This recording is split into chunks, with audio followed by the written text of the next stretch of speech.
woman whose name goes by the name of Kayla says she's dating Soulja Boy. Now, apparently they were at his house in LA, and they're pretty much saying that they got into a fight. They're saying from there, Soulja Boy allegedly stepped outside and tried to break up the fight. The woman says Soulja Boy began punching and kicking her. Once on the ground, she says that he had her tied up for 6 hours. Now, she said that she did go to the hospital where she was treated for concussion and 3 fractured ribs. Now, this story has been out. I haven't seen much more on it since earlier today, but this is what this young lady is alleging that Soulja Boy did. So if that is the case, that will be considered kidnapping, pretty much from and assault on this young lady. But it hasn't really been confirmed yet. He hasn't been arrested or anything as far as we know. But what do you think about these reports, Sandman, that came out about Soulja Boy allegedly kidnapping and beating up a woman that's supposed to be dating? In 2019, we got to be very, very careful. Yeah. And we pride ourselves in, as much as we may get some slack in the comment section, kind of time I skim through there. We are as objective as possible on this podcast. We like to look at all spectrums. So we're going to be very careful and very objective in what we say. I'm hopeful. I hope that if this is true, that this young lady made sure that she took pictures, that she has the correct evidence to make sure it backs her story. Because my initial reaction is that this is bullshit. Now, I hope, this isn't me saying that this woman is lying. This isn't me trying to just automatically throw women under the bus and saying that their voice isn't heard, because it's 100% heard, 100% heard. I hope that in 2019, because of all the back and forth and everything that goes on, that this woman understands the severity of the situation. And if this did happen, take the proper pictures, have the proper medical records, so that when these things get released, and they will be released because TMZ and Shade Room and all these other places will get it. Oh, yeah. Yeah. That the proper thing can be disseminated and your voice can be heard correctly. Because if it's not, if you don't have pictures, if you don't have this, if you don't have the proper receipts to this shit, it's going to be hard for people to believe you. We see a situation with Chris Brown a couple of weeks ago where he's out in London. Yeah, out in London, if I'm not mistaken. Right. Or France, one of them two. And he gets caught up in a situation where a woman cries rape. Now, he vehemently denies it. We have people denying it. Everyone denies it. He gets let go. Very scary situation, because he could have got caught up just off of hearsay. Then we see certain situations with the Me Too movement with Harvey Weinstein and all these other motherfuckers where, hey, it's some legitimacy to some of these things. So we got to be careful and make sure that we get the proper context of the situation. But you got to be careful when motherfuckers lying too.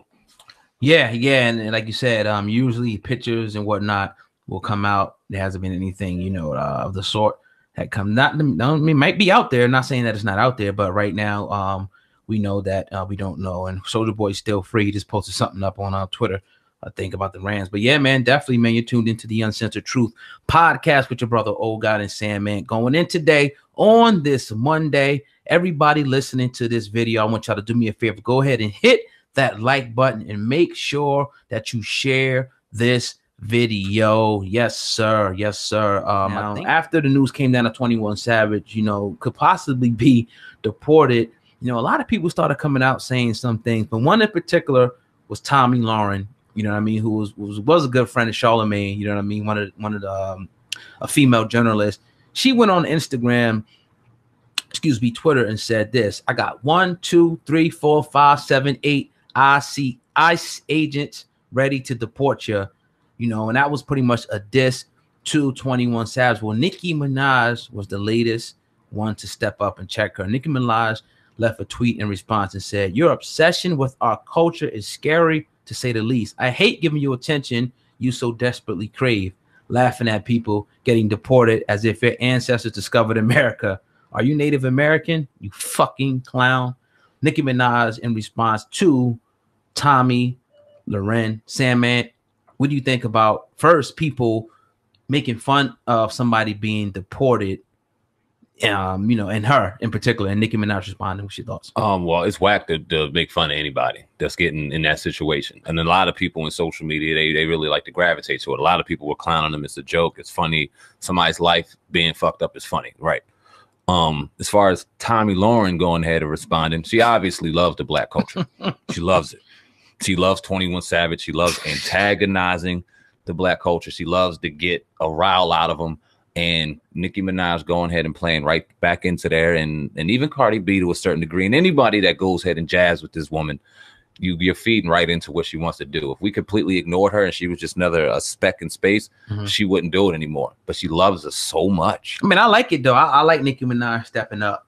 You on know Twitter. What I mean? I mean, it is what it is. But you gonna do it on the song? I mean, how about you don't do it at all? Ignore it. Nah, but it's like people got to be put in their place, even though it may be like we may say, oh yeah, you know, but it's like, yeah, it's like, you know, we remember how this country was formed and whatnot. That's what she's kind of going with it, you know, talking about the ancestors discovered America.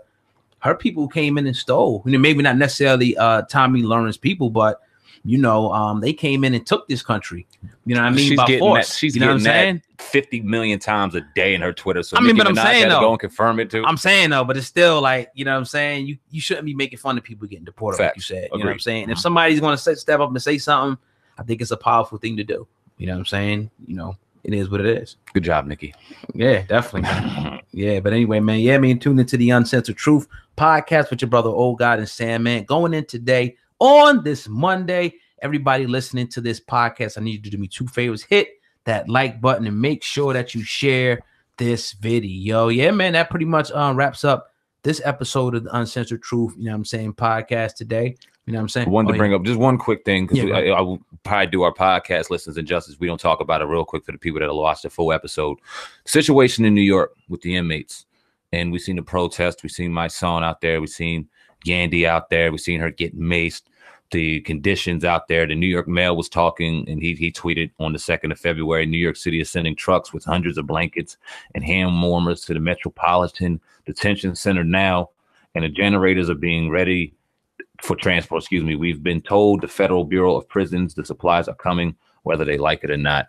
We've all seen it during this weekend. It's been very hard to even watch. Seeing the inmates banging, hearing them saying that they're freezing, seeing a lot of people saying that they're getting what they deserve, the inmates.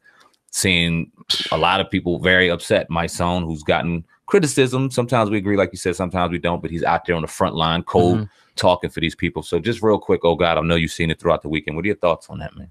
I think it's a travesty that this can happen. Like, I mean, even though they're in jail, they still deserve to be warm, still deserve to have food, they still deserve to have a safe environment, you know, to live in. So the fact that they're in there freezing, and then Meek Mill left a post where he said in his jail, he said the window was broken out, you know what I mean, in the jail. So he had to sleep with like mad different clothes. I mean, it's crazy that, you know, the conditions, even C Murder, you know, Master P's brother was talking about the conditions in there. So this is America, man. So like, you know, some people are privileged, but some people aren't. And I think that this shouldn't happen, you know, anywhere in America, but especially in a prison, it shouldn't happen. They should be living good in there. Like, what the hell? It's man. And when you think about tax money that goes, but yeah, no doubt. Facts. Thank you for saying that. But when you talk about, man, you act like there's a bunch of convicted rapists, pedophiles, murderers. Now let's keep it in context of what this is. Some people are in there for drug offenses. You might have had somebody in there that had some weed. You might have had somebody in there. Just not everybody in there are terrible people. Somebody in there could have been in there for child support. People that aren't menaces to society. People that maybe were innocent. I pulled a cop out on a gun and got the shit beat out of me, but now I'm in jail.